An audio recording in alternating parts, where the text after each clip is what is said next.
Hello, hello. All right. Well, this is my first LinkedIn Live, so it's very possible that you cannot see me at all, in which case, that's okay. If you can see me and you'd like to stay for this LinkedIn Live, let me know in the comments below. This is my first live, and so I'm experimenting. I'm seeing how this is going to go, and I just happened to be sick this week, so I'm battling all of those fun things, but I am well. I am very lucky to be well today. So I want to actually just start out with a poem that I wrote last week and got some good feedback from it. And I thought it would be kind of a good way to kick things off. So I'm going to read from it because I don't have it memorized quite yet. But the poem is this: grateful for my morning walk, grateful for my view, grateful for this spring of life, the start of something new. Grateful for my security, grateful for my house, grateful to have freedom, even free to have my doubts. Grateful for my power, grateful for my voice, grateful for the changes. I can't believe I have a choice. Born into privilege, I know I have it good, trying to be grateful and risk being misunderstood. I know I'm meant to be here to express my truest self. I've been aching to belong and inspire someone else. But what I realized in the process is that by me just being me might give you the permission to be free. Free to celebrate you and everything you'll do, the one that sees your potential, the child you once knew. I hope this note finds you well. I hope you know I care. I hope you know you matter if you dare. So I wanted to start that off because it kind of encapsulates everything that I've been thinking about recently about trying to be grateful in the midst of like a great uncertainty in this world, and lots of things that are going wrong. And yet, if we can just be grateful for what we have and what we can control, then I think there's a lot more fulfillment, and I think that there's a lot more potential for the value that not only we can bring to like our communities and our work team, but also for everyone just in general. I think that if we take care of ourselves first, then we're taking care of other people too, just by default, really. So I like the last line in that poem, which is matter if you dare. And today I'm going to be talking about playing to your strengths. This LinkedIn Live, like I said at the beginning, is brand new to me, and I anticipate this will only last about 10 to 15 minutes. I'm just experimenting, seeing how it goes, and really just, curious to see if it feels good, if you guys like it, and if it's helpful in any way. But today I'm talking about playing to your strengths, and I think the first thing that at least I had to do is follow that last line, which is matter if you dare. Matter if you dare. What does that mean? It means allowing yourself to show up in your organization, in your team, in your own life, and take responsibility for it. And ask yourself what you want to be doing and what you think would bring the most value, and the most type of like value to your community. And so when you think about like what you're good at and what you enjoy doing, I think it's really, really important to like have that self-awareness to figure out, what are the strengths that I have naturally? What do people tell me that I'm good at? What do I enjoy doing? Like what just comes easily for me? What do I get into the flow of doing? And I think once you have that self-reflection, you can really think about, okay, how do I want to be spending my time? Then you kind of go into like, who do I want to serve? Who do I want to serve?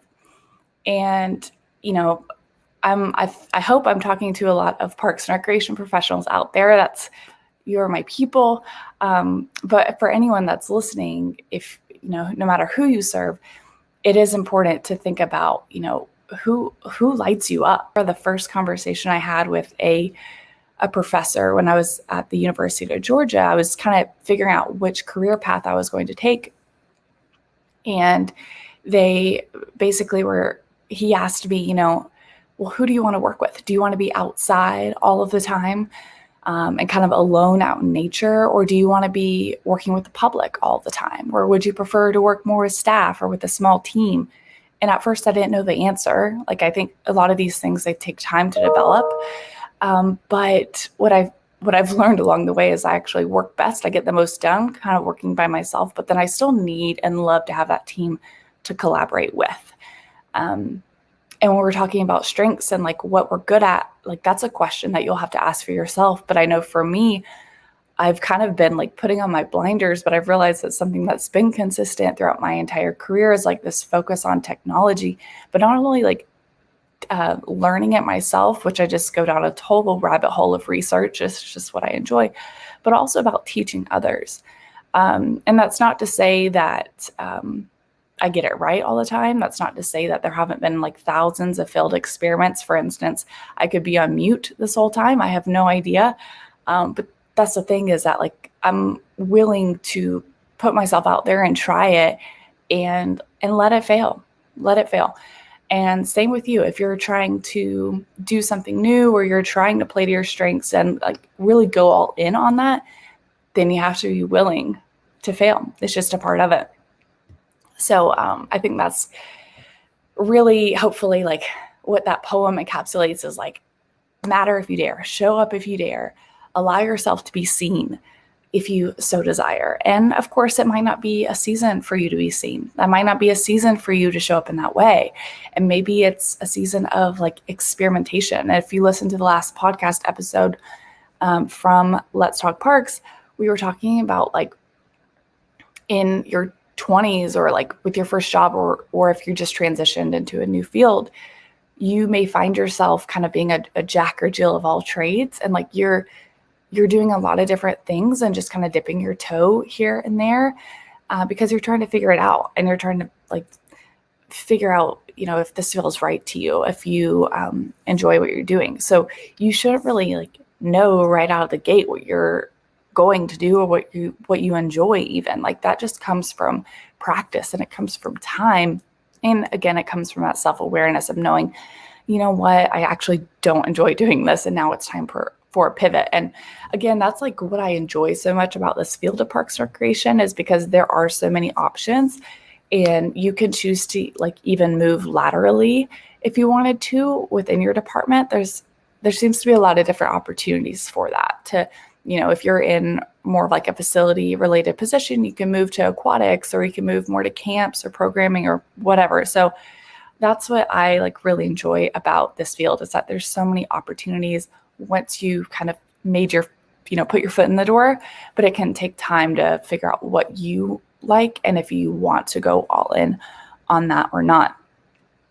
And I know for me, something that has shown up is like putting myself out there, and again, like allowing myself to fail and look stupid. And that's just part of it. That's like part of growth. And, you get to decide what that looks like for you. It could simply look like, raising your hand in a meeting and sharing your idea, something that's never been done or something that has been done before, and you're willing to try it again.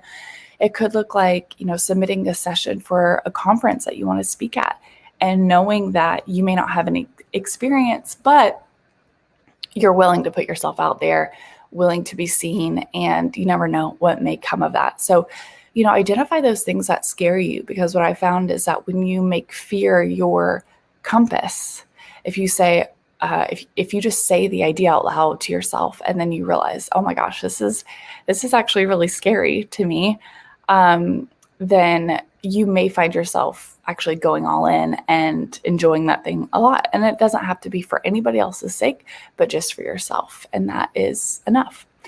And I think for me, when it comes to like the field of Parks and Recreation, I've realized that like I truly believe in the immense goodness of this field and all that it does for our communities. And I've like wanted so desperately to help other people, whether they're just starting out in their career or like trying to navigate this field. And again, not to say that I have all the answers at all, but more or less to say that like, to me, I find it helpful when there's someone not at an expert level, but just maybe 1 or 2 steps ahead of me that can say, here's what I did. Here's how I can help you. Here's what it looks like for you to navigate this. And so that's what I appreciate, is a more human perspective and a more personalized approach for someone who's just gone through it. So that's kind of what I hope to be.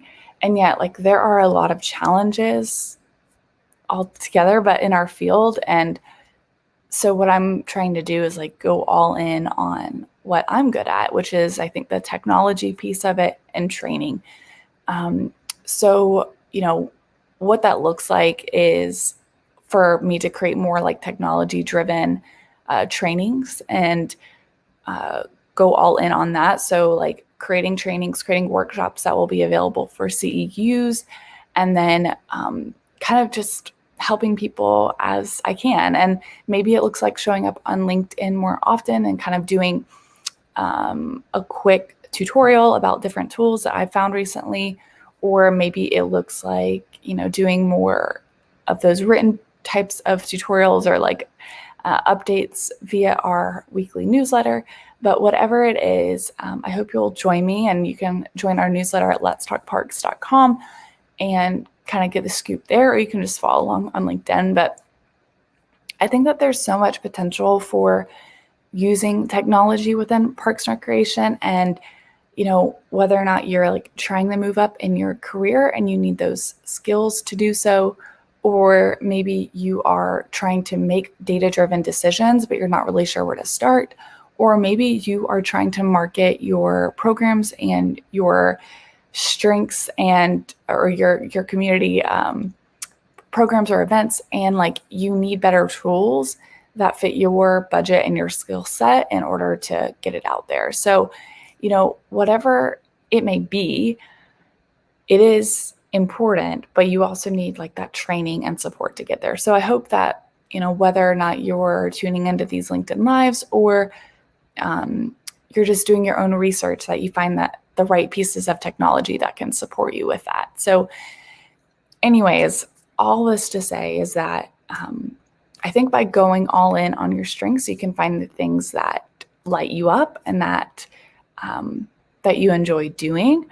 And even though that there are a lot of different things going on in this world, like I know for me, I've really just had to realize that I cannot save everybody and I cannot solve everybody's problems.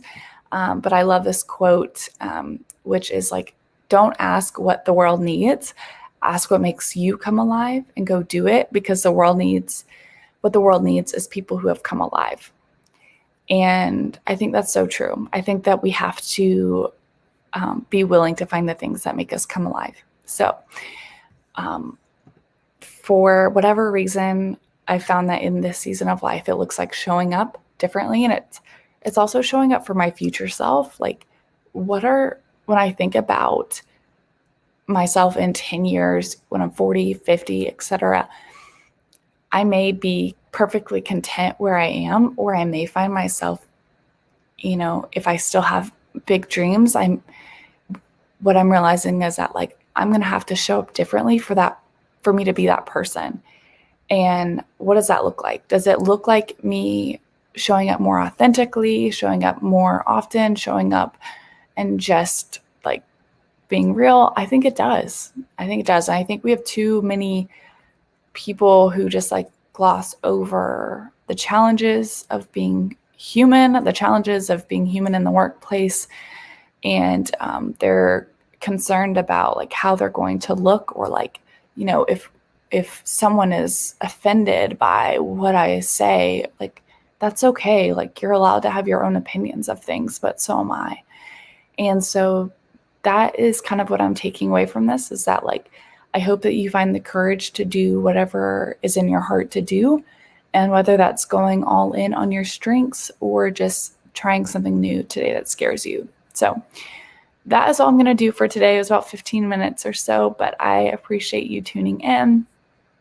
Feel free to check out our newsletter over at letstalkparks.com. And yeah, until next time, thanks for watching, and let's talk parks.